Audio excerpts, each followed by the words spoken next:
Good morning সকলকে। আজকে আবারও চলে এসেছি আরেকটা অ্যানাদার সেশন নিয়ে। কালকে আমরা আলোচনা করেছি বায়োলজির একটা পোর্শন নিয়ে, এবং বায়োলজির যে সমস্ত কোশ্চেন গুলো 2024 WBCS এ এসেছে সেই কোশ্চেন গুলোর ডিটেলস অ্যানালাইসিস আমরা কিন্তু করে নিয়েছি। তো আজকে আমরা অ্যানাদার যে সেশনটা সেটা আছে সায়েন্সের আর যে মেন দুটো পার্ট ফিজিক্স এবং কেমিস্ট্রি, সেই দুটো বিষয় নিয়ে। তো আজকে আমার সঙ্গে উপস্থিত আছেন আমাদের কৌশিক স্যার, ফিজিক্স এবং কেমিস্ট্রির একদম তুখোর লোক বলা চলে। তো sir, welcome to our platform. SMS digital এডুকেশনের প্ল্যাটফর্মে আপনাকে স্বাগত জানাই। তো আজকে স্যার আমাদেরকে WBCS 2024-এ যে সমস্ত কোশ্চেনগুলো এসছে সেই কোশ্চেনগুলো নিয়ে অ্যানালাইসিস করবেন। তো স্যার, আপনি যদি একটু ক্লাসটা করেন, কন্টিনিউ করেন, তো আমি তার জন্য অনুরোধ করব। হ্যাঁ, ওকে ওকে। তো প্রথমেই জানাই থ্যাংক ইউ বলি প্রথম সবাইকে, যে থ্যাংক ইউ একদম। আমাকে আমন্ত্রণ করার এবং জন্য। এবং স্যার, আমরা যেটা আমরা কালকেও আলোচনা হয়েছে এবং ক্লাসেও বলেছি যে এবছরের কোশ্চেনটা কিন্তু এমন একটা কোশ্চেন যেটা আর কি কনসেপ্টটা না ঠিক মতো পড়লে বা কনসেপচুয়াল জিনিসগুলো না ঠিকঠাক করে বুঝলে এবং ডেপথে গিয়ে না পড়াশোনা করলে কিন্তু এই কোশ্চেনটা হ্যান্ডেল করা খুব চাপ। তো সেদিক একদম। থেকে দেখতে গিয়ে আপনি কি বলবেন, আগে যদি দু চার কথা আগে বলেন।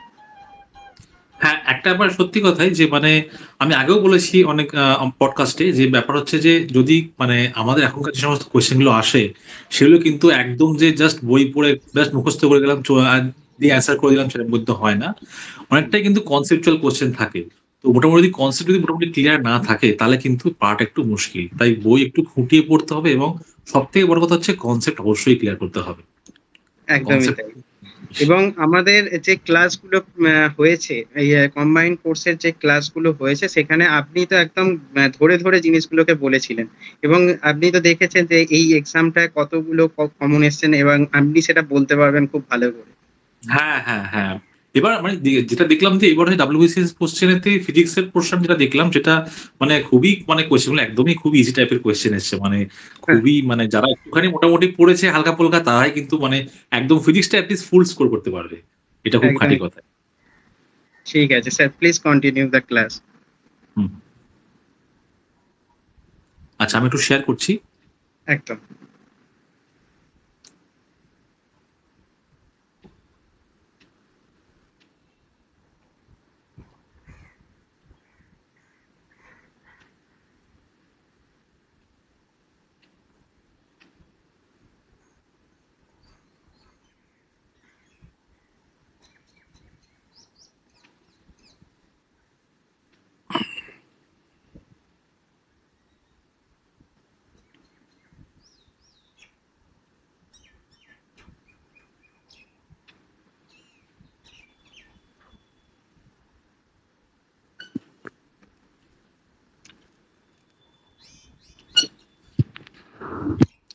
আচ্ছা, তো আমরা একটু ফার্স্ট কোশ্চেনে চলে যাই, ফিজিক্সটায়।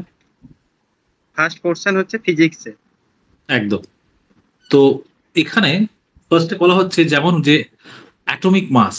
এখানে অপশন দিয়েছে চারটে, যে প্রোটন নিউট্রন, নাকি প্রোটন ইলেকট্রন, নাকি নিউট্রন ইলেকট্রন, নাকি অল অফ দ্য অ্যাবভ। তো এবার এটা খুব স্বাভাবিক ব্যাপারে, যে অ্যাটমিক মাস আমরা জানি কি, যে আমাদের যখন যে মলিকুল হয়, মলিকুল হচ্ছে অনেকগুলো অ্যাটম দিয়ে তৈরি হয়, এবং অ্যাটমের মধ্যে কি থাকে, একদম যে নিউক্লিয়াস থাকে, সেই নিউক্লিয়াস থাকে হচ্ছে আমাদের প্রোটন আর নিউট্রন।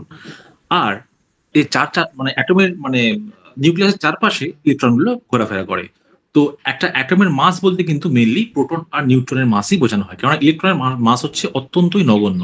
তার জন্য ইলেকট্রনের মাসটা আমাদের কখনোই ধরা হয় না।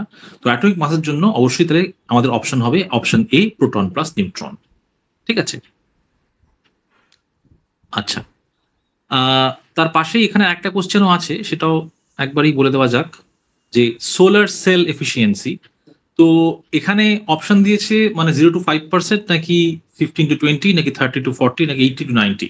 এবার সোলার সেল বলতে আমরা সবাই জানি যে যেগুলো আমাদের ফটোভোল্টাইক সেল যেগুলো হয়, যেগুলো আর কি সূর্যের আলো পড়ছে, আমরা সবাই জানি সেখান থেকে সূর্যের যে ফোটন, যে এনার্জিটা আছে, যেগুলো প্যাকেটস অনুযায়ী এনার্জিগুলো আসে, সেই এনার্জিগুলো যখন সোলার সেলের মধ্যে পড়ে, তখন সেখান থেকে যেগুলো মেইনলি সিলিকন, জার্মেনিয়াম বা এই জাতীয় সেমিকন্ডাক্টর ডিভাইস দিয়ে তৈরি হয়, সেখান থেকে ওই ফটো এনার্জিটা গ্রহণ করে সেখান থেকে কিন্তু আমাদের ওই সেলটা অ্যাক্টিভেট হয়, এবং ওরা কাজ করে কিন্তু মোটামুটি এই 15 থেকে 20% এফিসিয়েন্সি দিয়ে কিন্তু কাজ করে।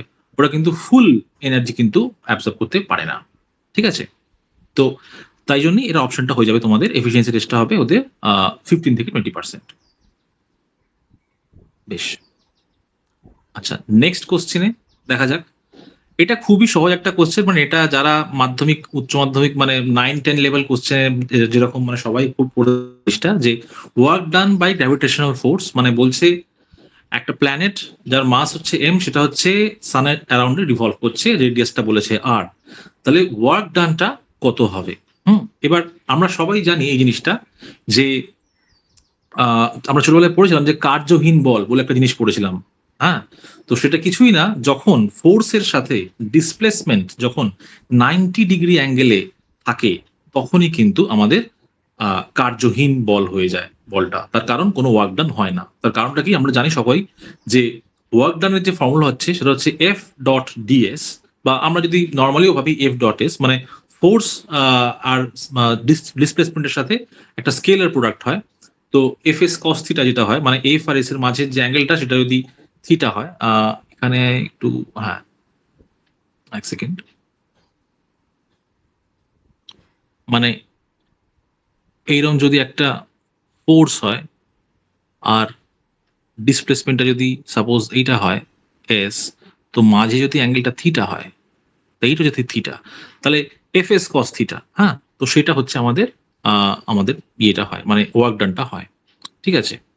তো তো এবার এখানে কি হচ্ছে, তাহলে আমরা জানি যে যখন সানের চারপাশে যখন কোনো মানে ঘুরছে একটা প্ল্যানেট, তখন তার যে ডিস্টেন্সটা, তার যে ডিসপ্লেসমেন্টটা হচ্ছে, সেটা সানের যে গ্র্যাভিটেশনাল পুলটা হচ্ছে তার সাথে কিন্তু 90 ডিগ্রিতে আছে। তো অটোমেটিক কস 90 যেহেতু জিরো হয়, সেই কারণে আমাদের এটা ওয়ার্ক ডানটা জিরো হয়ে যাচ্ছে। ঠিক আছে, ফাইন।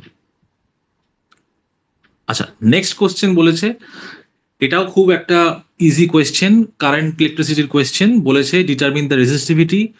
বলেছিল যে লেন্থ দিয়েছে 1 মিটার, আচ্ছা এরিয়া বলেছে 1 সেন্টিমিটার স্কোয়ার, এবার রেজিস্ট্যান্স বলেছে 10 ওহম। তো আমাদেরকে রেজিস্টিভিটি বার করতে বলেছে। তো আমরা সবাই জানি যে রেজিস্ট্যান্স যেটা হয় সেটা হচ্ছে রো এল বাই এ হয়। ঠিক আছে, কারণ আমরা জানি প্রত্যেকেই যে, এখানে একটু এক্সপ্লেন করে দিই এই জিনিসটা, যে এক সেকেন্ড,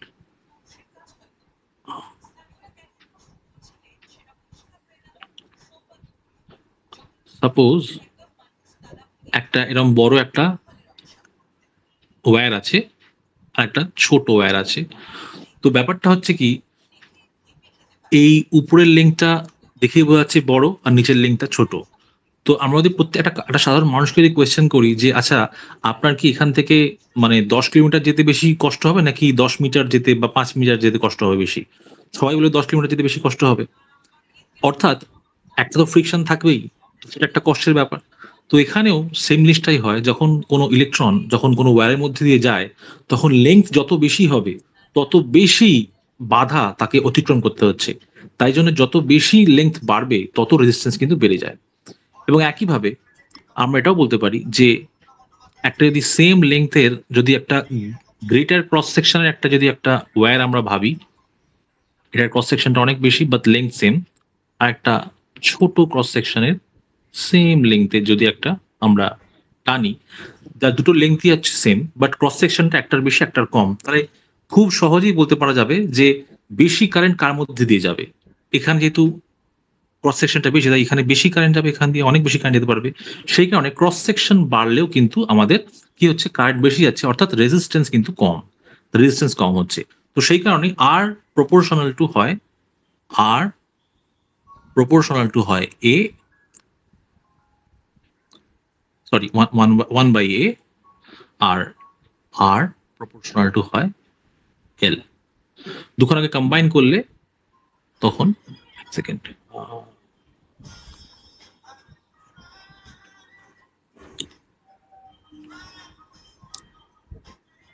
দুখানাকে কম্বাইন করলে তখন অটোমেটিক চলে আসে R proportional to L by A আর প্রপোর্শনালিটি আমরা জানি যে প্রপোর্শনালিটিকে হাটিয়ে যখন একটা ইকুয়াল টু চলে আসে তখন একটা কনস্ট্যান্ট আসে, সেই কনস্ট্যান্টটাই হচ্ছে এখানে রেজিস্টিভিটি, যেটাকে আমরা রো বলি।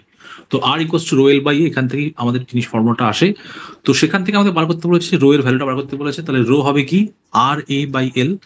এবং এখানে একটা জিনিস খেয়াল রাখতে হবে যে লেন্থটা কিন্তু মিটারে দেওয়া আছে আর এরিয়াটা কিন্তু সেন্টিমিটার স্কোয়ারে দেওয়া আছে, তাহলে আমাকে সেন্টিমিটারটাকে আমাদের মিটারে কনভার্ট করতে হবে। তো কনভার্ট করে তারপরে ক্যালকুলেট করলে অটোমেটিক কিন্তু আমাদের খুব স্ট্রেট ফরওয়ার্ড আমাদের অ্যান্সারটা কিন্তু রো এর বেরিয়ে যাচ্ছে। ঠিক আছে, তো 1/10/100 করলে অটোমেটিক এখানে আমাদের 0.1 হয়ে যাচ্ছে। আচ্ছা, এখানে একটা জিনিস একটু আমার মনে হচ্ছে একটু একটু হয়তো ভুল আছে মনে হচ্ছে এখানে, কেননা এখানে ওহম আছে তো আর সেন্টিমিটার স্কোয়ার। তো এরিয়াটা এখানে, হ্যাঁ ঠিক আছে, না ঠিক আছে ঠিক আছে, ওকে ফাইন, ঠিক আছে সেন্টিমিটার আছে, তাহলে তাহলে কোনো সমস্যা নেই, সেন্টিমিটার আছে এখন অ্যান্সারটা। ঠিক আছে, ওকে, তাহলে আশা করি বোঝা গেছে। খুব ইজি একটা জিনিস, খুব ইজি কোয়েশ্চেন একটা। Okay, next question. আচ্ছা, এখানে বলছি real gas to ideal gas. আমরা এটা পড়েছি গ্যাসের চ্যাপ্টারেতে, যখন আমাদের মানে রিয়েল গ্যাস কখন আইডিয়াল গ্যাসের মতো বিহেভ করে। যখন রিয়েল গ্যাসের যে গ্যাস মলিকুলস গুলো আছে তাদের মাঝে যখন ইন্টারমলিকুলার ফোর্সটা খুব কমে যায়, অর্থাৎ যখন তাদের মানে মাঝের মানে ডিস্টেন্সটা দুটো দুটো মলিকুলের মাঝের ডিস্টেন্সটা অনেক বেশি হয়ে যায়, তখন কিন্তু এই জিনিসটা ঘটতে পারে। তো এটা কখন হতে পারে? দুখানা কন্ডিশন হতে পারে। নাম্বার ওয়ান, খুব বেশি কাইনেটিক এনার্জি হলে হতে পারে, তাহলে তাদের মধ্যে র্যান্ডামনেসটা অনেক বাড়বে, অনেক বেশি ছোটাছুটি করবে। আর সেকেন্ড হচ্ছে প্রেশারটা অনেক লো হতে হবে। প্রেশার লো হলে হবে কি, ভলিউমটা অনেক বেশি বেড়ে যাবে, তো তারা অনেক বেশি জায়গা জুড়ে ছোটাছুটি করতে পারবে এবং তাদের মাঝের কিন্তু তখন ইন্টারমলিকুলার ফোর্সটা অনেকটাই কমে যাবে। তো এই জন্যই সিম্পল অ্যান্সার হচ্ছে low pressure and high temperature. আমরা জানি টেম্পারেচার যখন বাড়বে তখন অটোমেটিক তাদের কাইনেটিক এনার্জি বেড়ে যাবে, অর্থাৎ বেশি ছোটাছুটি করবে। তো সেই কারণেই আমাদের টেম্পারেচারটা কিন্তু হাই রাখতে হবে, মানে কাইনেটিক এনার্জি বেশি থাকতে হবে। এবং লো প্রেশার হলে আমাদের ভলিউমটা অনেক বাড়বে, তো তখনই কিন্তু রিয়েল গ্যাসটা আইডিয়াল গ্যাসের মতো কাজ করবে। কারণ আমরা জানি প্রত্যেকে যে ভ্যান ডার ওয়ালস এর যে আমাদের ইকুয়েশন যে ইয়ে ছিল, সেখানে আমরা আমরা এই জিনিসটা দেখেছি।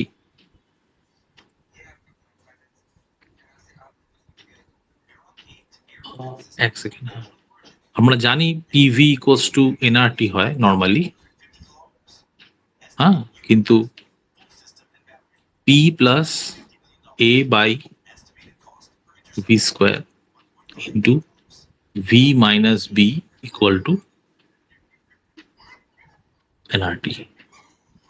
এটা হচ্ছে রিয়েল গ্যাস ইকুয়েশনের ক্ষেত্রে, যেখানে আমাদের এই জিনিসটা কখন হতে পারে, তাহলে এই মানে যখন আমাদের লো প্রেশার হচ্ছে, অর্থাৎ ভলিউমটা অনেক বেশি বেড়ে যাচ্ছে, তাহলে এ বাই ভি স্কোয়ার, এই ভি স্কোয়ারটা তখন টেন্স টু জিরো হয়ে যাবে, তখন আমাদের পুরো পুরো টার্মটা জিরো হয়ে যাবে, পি এর পাশের টার্মটা। এবং একইভাবে এই পাশের যে ভি মানে বি যেটা আছে সেটা আমাদের মানে প্রায় জিরো হয়ে যাবে, তখন অটোমেটিকলি আমাদের বুঝতে পারছি পিভি ইকুয়ালস টু এনআরটি কিন্তু তখন চলে আসবে ইকুয়েশনটা। ঠিক আছে, তো এই জন্যই রিয়েল গ্যাস থেকে আইডল গ্যাসে এভাবে আমাদের ট্রান্সফারটা হয়, অর্থাৎ লো প্রেশার এবং হাই টেম্পারেচার। ওকে ফাইন, এক সেকেন্ড।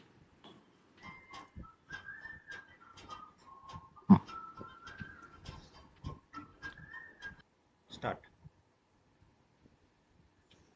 আচ্ছা, নেক্সট কোয়েশ্চেন দিয়েছে যে ট্রাভেল উইথ ভেরিয়েবল স্পিড। এটা খুবই একটা সহজ কোয়েশ্চেন। বলেছে একটা অবজেক্ট হাফ ডিস্টেন্স যাচ্ছে 10 মিটার পার সেকেন্ডে, আদার হাফ যাচ্ছে 40 মিটার পার সেকেন্ডে। তো আমাদের এখানে দুখানা এরকম স্পিড দেওয়া আছে, আমাকে বলতে বলেছে যে অ্যাভারেজ স্পিডটা কত, তাই তো? তো এইখানেতে এইরকম ভাবে করা যায়, কিন্তু পরীক্ষার ক্ষেত্রে আমি বলবো একটা সহজ ফর্মুলা আছে যেটা আমরা ইউজ করি জেনারেলি। এক সেকেন্ড,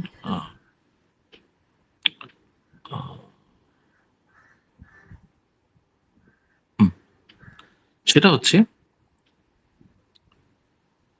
যখন সাপোজ এই একটা আমার লাইন আছে, এটা হচ্ছে এ পয়েন্ট, এটা হচ্ছে বি পয়েন্ট, এ থেকে বি তে যদি v1 স্পিডে যায় আর যদি বি পয়েন্ট থেকে এ পয়েন্টে যদি v2 স্পিডে রিটার্ন করে, অর্থাৎ দুটো ক্ষেত্রে কিন্তু খেয়াল রাখতে হবে স্পিডটা ফিক্স আছে, ঠিক আছে? এবং সরি, স্পিডটা ফিক্স আছে বলছি, মানে ডিস্টেন্সটা ফিক্স আছে। তো স্পিডটা আমার দুরকম আলাদা আছে। তো এটাও হতে পারে, অথবা আরেকটা কন্ডিশনও হয়, এক সেকেন্ড, আরেকটা কন্ডিশনও হয়, সেটা হচ্ছে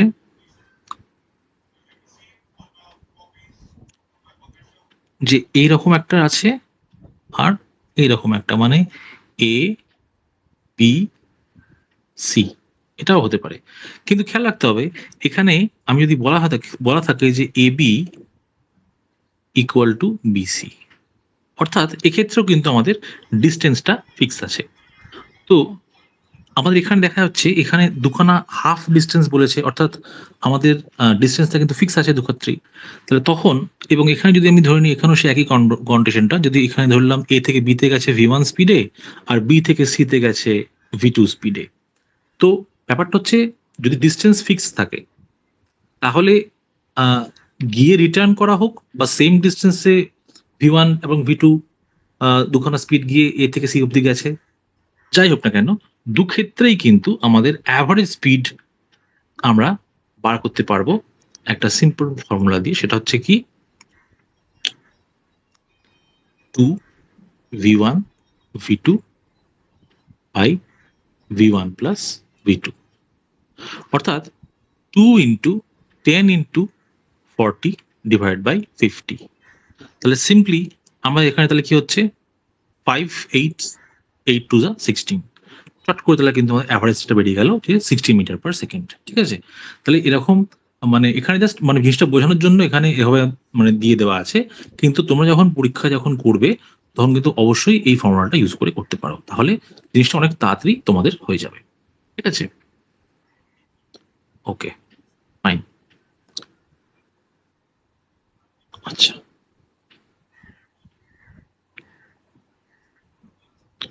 নেক্সট। আচ্ছা, নেক্সট কোশ্চেন হচ্ছে energy of 50 hertz proton, 50 sorry photon, হ্যাঁ। তো এটা তো মানে ভীষণই একটা মানে ইজি কোয়েশ্চেন, যারা মোটামুটি একটুখানি পড়েছে 9-10-এর ফিজিক্স তারা সবাই পারবে। যেটা হচ্ছে যে বলছে relationship defined by Planck's equation, আমরা সবাই জানি যে E equals to h nu. তো এবার নিউটা কি, নিউটা হচ্ছে যেখানে ফ্রিকোয়েন্সি থাকে। তো ফ্রিকোয়েন্সি এখানে বলে দিয়েছে 50 হার্টজ, তাহলে সিম্পলি আমার এখানে মানে এই অপশন বোধহয় দেওয়া ছিল 50H বা কিছু বোধহয় অপশন ছিল মোস্ট প্রবলি। তো 50H অর্থাৎ এখানে আমাদের ওই 50 মানে জুল বা সেই জিনিসটাই এখানে হচ্ছে, সিম্পলি জাস্ট মানে সিম্পলি ইন্টু করলেই আমাদের এনার্জিটা আমরা পেয়ে যাব, ঠিক আছে? এখানে আমরা বুঝতেই পারছি যে আমরা যখন যখন একটা ইলেকট্রন যখন কোনো একটা ফোটন অবজার্ভ করে, হ্যাঁ, তখন সেই এনার্জিটা জাস্ট ও নিয়ে নেয় এবং তখন হাই এনার্জি স্টেটে চলে যায় তখন এনার্জি নিয়ে। তো আমরা এগুলো দেখেছি যে যখন এক জায়গা থেকে আরেকটা সেলে যখন জাম্প করে প্রোটন ফোটন যখন সরি মানে ইলেকট্রন যখন ফোটনটা নিয়ে, তখনই কিন্তু এই সমস্ত জিনিসগুলো হয়, ঠিক আছে? তো এখানে সিম্পলি এটাই বলেছে যে একটা যদি 50 হার্টজের একটা ফোটন থাকে তাহলে এনার্জিটা তার কত হবে। তো সিম্পলি আমাদের কিছুই করার নেই, সিম্পলি জাস্ট 50 ইন্টু এইচ করলে যা বেরোচ্ছে সেটাই কিন্তু আমাদের অপশন হয়ে যাচ্ছে, ঠিক আছে? নেক্সট হচ্ছে which of the following is a semiconductor. এটা তো খুবই সহজ কোয়েশ্চেন, আমরা সবাই জানি সেমিকন্ডাক্টর মানে কি। যেটা হচ্ছে না তো ইনসুলেটর, মানে যে একদমই কিছু করে না, যেমন হচ্ছে উড প্লাস্টিক বা কিছু যেগুলোকে আমরা ইনসুলেটর বলি, আর না তো হচ্ছে কন্ডাক্টর, যেমন আয়রন আছে, আমাদের জিঙ্ক আছে, মার্কারি আছে, কপার আছে। তো এগুলো একটাও নয়, তার মানে সেমিকন্ডাক্টর কোনটা হবে, যেটা দুটোর মাঝামাঝি থাকে। সিলিকন, আমরা জানি সিলিকন, জার্মেনিয়াম, বোরন, এগুলো হচ্ছে একটা সেমিকন্ডাক্টর এক্সাম্পল। তো এখানে সিম্পলি আপনাদের অপশন হবে আমাদের সেমিকন্ডাক্টর। খেয়াল রাখতে হবে আমাদের এই যে পুরো যে ইলেকট্রনিক্স ইন্ডাস্ট্রি যেটা থাকে, যে আমাদের আছে মোবাইল ফোন থেকে শুরু করে ল্যাপটপস, হ্যাঁ, যা কিছু আমরা আজকাল ইউজ করি যে কোনো রকম, সেগুলো সবই কিন্তু এই সেমিকন্ডাক্টর দিয়েই কিন্তু তৈরি হয়। পুরোটা কিন্তু একটা বিশাল বড় সেমিকন্ডাক্টর মার্কেট কিন্তু। Fine, next question. আচ্ছা, তো আমাদের ফিজিক্সটা এখানেই শেষ হলো। এরপরেতে আমরা একটু কেমিস্ট্রি দেখে নিই কি কি আছে কোয়েশ্চেন্স গুলো। আচ্ছা, ফার্স্টেই বলছে হাইড্রোজেন বন্ডিং, বলছে bond present in H2O and HF but not in H2S। আচ্ছা, এখানে অ্যান্সারটা ফার্স্টেই ইয়েই করা আছে, ব্যাপারটা এটাই যে অবশ্যই, কারণ আমরা সবাই জানি হাইড্রোজেন বন্ডটা কি, এটা হচ্ছে একটা স্ট্রং ইলেকট্রোনেগেটিভ। যখন হয় কোনো এলিমেন্ট, তার সাথেই কিন্তু হাইড্রোজেন তখন বন্ড করে, তখন সেটাকে আমরা বলে থাকি হাইড্রোজেন বন্ড। আমরা জানি অক্সিজেন, ফ্লুরিন এগুলো স্ট্রংলি ইলেকট্রোনেগেটিভ জিনিস, তো তাই জন্যই কিন্তু তার সাথেই হাইড্রোজেন বন্ডটা করে। ঠিক আছে, কিন্তু H2S মানে সালফার, সেটা কিন্তু অতটাও ইলেকট্রোনেগেটিভ নয়, তাই জন্যই কিন্তু H2S-টা কিন্তু আমাদের হাইড্রোজেন বন্ড হবে না। ঠিক আছে। আচ্ছা, নেক্সট কোয়েশ্চেন কি বলছে, radioactive isotopes, elements lying outside series but having radioactive isotopes. তো এখানে যে অপশনস ছিল সেটাই একদম খুব বোঝা যাচ্ছে, কারণ আমরা সবাই এটা জানি যে ফ্লুরিন, আয়োডিন, ক্লোরিন যেগুলো আমরা নর্মালি এক সেকেন্ড যেগুলো নর্মালি আমাদের আমরা স্টেবল আমরা দেখতে পাই ওদের কনফিগারেশন, কিন্তু তাদের প্রত্যেকেরই কিন্তু একটা রেডিও অ্যাক্টিভ আইসোটোপস কিন্তু পাওয়া যায়, যেগুলো কিন্তু মেডিকেল এবং রিসার্চ ইন্ডাস্ট্রিতে কিন্তু খুবই ইউজ হয়। ঠিক আছে, তো ওইগুলো অপশন হবে তাহলে অটোমেটিক্যালি ফ্লুরিন, আয়োডিন এবং ক্লোরিন। ঠিক আছে, এগুলো কিন্তু রেডিও অ্যাক্টিভ আইসোটোপস পাওয়া যায়। আইসোটোপস মানে আশা করি সবাই জানো তোমরা যে আইসোটোপস মানে যার প্রোটন নাম্বার মানে অ্যাটমিক নাম্বারটা কিন্তু ফিক্স থাকে। ঠিক আছে, কিন্তু তাদের মাস নাম্বারটা চেঞ্জ হয়, অর্থাৎ নিউট্রন নাম্বারটা পাল্টে পাল্টে যায়, তো তখনই কিন্তু আমাদের আইসোটোপস গুলো পেয়ে যায়। নেক্সট হচ্ছে origin of agar agar. Agar agar যেটা, সেটা একটা জেলাটিনাস সাবস্টেন্স, সবাই জানো তোমরা পড়েছো। জেলাটিনাস মানে হচ্ছে আঠালো টাইপের একটা সাবস্টেন্স, যেটা কিন্তু আমাদের কালচার মিডিয়াতে ইউজ করা হয়, এবং এটা মোটামুটি ওই আমরা জানি সবাই যে রেড অ্যালগি যেটাকে বলা হয় বা সিউইড যেগুলোকে বলা হয় আর কি, সেখান থেকে কিন্তু এটা পাওয়া যায়। ঠিক আছে, তো তারই ওই সেল ওয়াল থেকে এই জিনিসটা পাওয়া যায় আগার আগারটা। ঠিক আছে, এটা আগার আগার পাউডারও জানো এই সমস্ত অনেক জিনিসে মানে ইউজ করা হয়।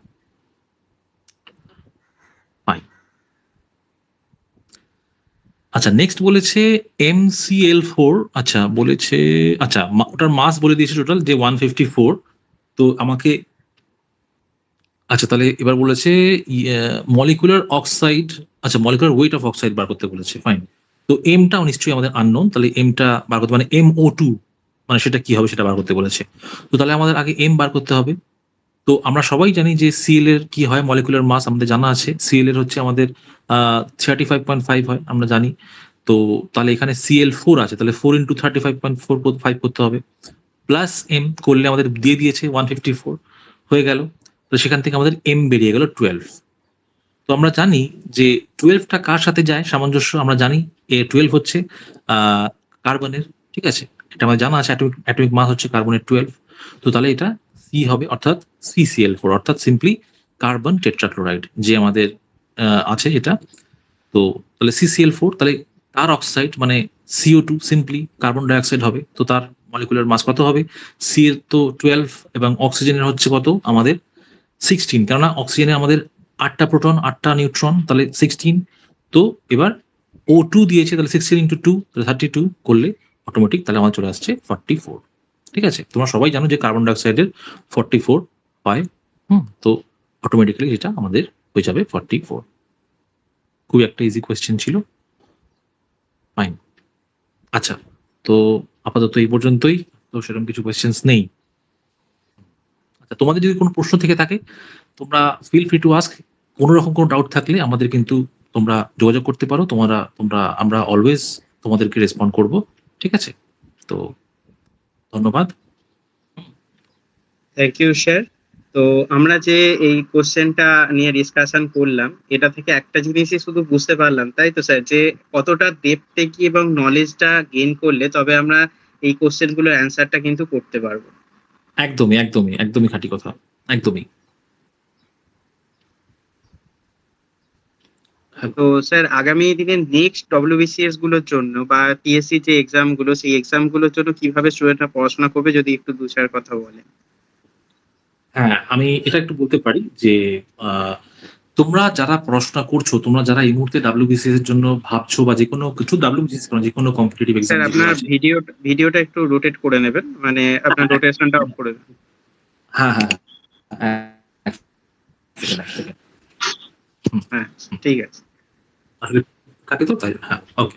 তো যেটা বলছিলাম, তোমরা যারা যারা ডাব্লিউবিসিএস দিচ্ছ বা যারা ইন ফিউচার যে কোনো রকম পরীক্ষা হোক, এসএসসি সিজিএল হোক, সিএস সিএইচএসএল হোক বা স্টেট লেভেলের আমাদের পিএসসি মিসলেনিয়াস হোক বা ফুড হোক, হ্যাঁ, বা ক্লার্কশিপ হোক, যাই হোক না কারণ সেখানে কিন্তু একটা এরকম মানে ইনিশিয়াল যে স্টেজ পরীক্ষাগুলো থাকে ফার্স্টে, সেখানে কিন্তু সায়েন্স এর কিন্তু কোয়েশ্চেন্স থাকেই, ফিজিক্স বলো কেমিস্ট্রি বলো হোক, সেগুলো থাকেই। তো তার জন্য যেটা এই মুহূর্তে মানে বিগত ৫-৬ বছর ধরে যেগুলো দেখা যাচ্ছে সেটা কিন্তু খুব একদম মনোটোনাস কোয়েশ্চেন কিন্তু দেয় না, কোয়েশ্চেন গুলো কিন্তু একটুখানি খুঁটিয়ে দেয়, মানে কোয়েশ্চেন গুলো কিন্তু একটুখানি এবং একটুখানি সেটা নট অনলি শুধুমাত্র সায়েন্স বা মানে ম্যাথামেটিক্স, এটা সব বিষয়ের ক্ষেত্রেই হচ্ছে। যে একদমই একদমই ইভেন এমনকি এই যে পলিটির আর্টিকেল, এতদিন পর্যন্ত ডব্লিউবিসিএস এ কোনো আর্টিকেল তুলে কোশ্চেন মোস্ট প্রবাবলি দেয়নি, এবছর আর্টিকেল তুলে কোশ্চেন দিয়েছে। এটা হ্যাঁ একদম এটা আমি স্ট্রেঞ্জ দেখলাম, একটা ঠিক ব্যাপার, কথা। যে কতটা ডেপথে না পড়াশোনা না করলে কিন্তু এই কোশ্চেন গুলো অ্যাটেম্প করা খুব চাপ, মানে প্রত্যেকটা জিনিস খুঁটিয়ে পড়তে হবে। এবং একদম আগামী দিনে প্রত্যেকটা মানে এই বিশেষ করে সায়েন্সের ক্ষেত্রে অ্যাপ্লিকেশন গুলো এবং কনসেপ্ট গুলো ঠিকঠাক করে করতে হবে। একদমই, একদমই খাঁটি কথা। একদমই তাই। তো আমারও সেই একই বক্তব্যই থাকবে যে তোমরা সবাই জাস্ট খুঁটিয়ে পড়ো, একটুখানি কনসেপ্ট গুলো ক্লিয়ার করো। তাহলে আমার মনে হয় খুব স্বাভাবিকভাবে খুব ভালোভাবে তোমরা আগামী ভবিষ্যতে যেকোনো সরকারি পরীক্ষা এপ্লাই করো বা যেকোনো কম্পিটিটিভ পরীক্ষা হোক, তোমরা খুব ভালোভাবেই ক্র্যাক করতে পারবে। এটা একদমই। সবসময় তো থ্যাংক ইউ স্যার, এবং আমাদের সকল স্টুডেন্টদের জন্য বেস্ট অফ লাক।